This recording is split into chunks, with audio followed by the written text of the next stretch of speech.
Jana ilikuwa ni siku ya 4 ya mwendelezo wa kusikiliza kesi inayomkabili rapper na mfanyabiashara Sean Diddy Combs, na kwa mara ya pili Casey Ventura aliyekuwa mpenzi wa P Diddy kwa kipindi cha nyuma alisimama kizimbani tena kwa ajili ya kumalizia ushahidi wake. Casey alisema kuwa alilazimishwa kushiriki katika freak-offs, shughuli za ngono za kulazimishwa na wanaume waliolipwa ambazo zilifanyika mara kwa mara.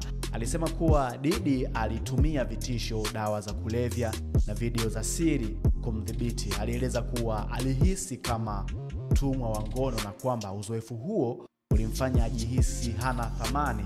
Mahakama iliruhusu kuonyeshwa kwa video ya usalama ya mwaka 2016 inayomuonesha P Diddy akimpiga na kumvuta Casey kwenye hoteli ya Los Angeles. Video hiyo ilionyeshwa kwa majaji na ilithibitisha madai ya Casey kuhusu unyanyasaji wa kimwili. Casey alifichua kuwa Diddy alitoa rushwa ya $100,000 kwa mlinzi wa usalama wa hoteli hiyo ili kupata video ya tukio la unyanyasaji wa mwaka 2016.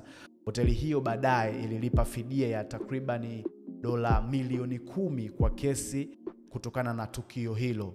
Mahakama ilisikia rekodi pia ya sauti ya mwaka 2014 ambapo Casey alimtishia mtu aliyedai kuwa ana video ya freak-offs. Katika rekodi hiyo Casey alionyesha kuwa hofu kubwa kuhusu uwezekano wa video hizo kuvuja. Alisema kama anacheza na maisha yake. Mume wa Casey pia, Alex Fine, alitoa taarifa ya maandishi mahakamani akimsifu mkewe kwa ujasiri na udhibiti wake. Alisema kuwa Casey amejikomboa kutoka kwa miaka ya nyuma na kwamba roho yake haijavunjika. Diddy amekana mashtaka yote na akidai kuwa mahusiano yao yalikuwa ya ridhaa. Hata hivyo, ushahidi uliotolewa ikiwa ni pamoja na video ya ushahidi wa sauti unaoonyesha picha tofauti na uhusiano wao.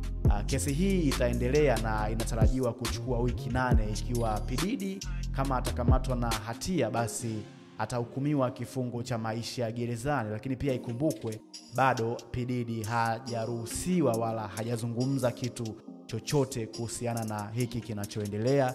Muda wake wa kuzungumza bado haujafika, na sisi kama PMTV tupo hapa kwa ajili ya kukuletea updates zote zinazoendelea kwenye kesi hiyo. Usisahau kushare, kusubscribe, kulike na kucomment. Mimi naitwa Mkaka Nose, ukiniita Republic Announcer utakoje kosea sana.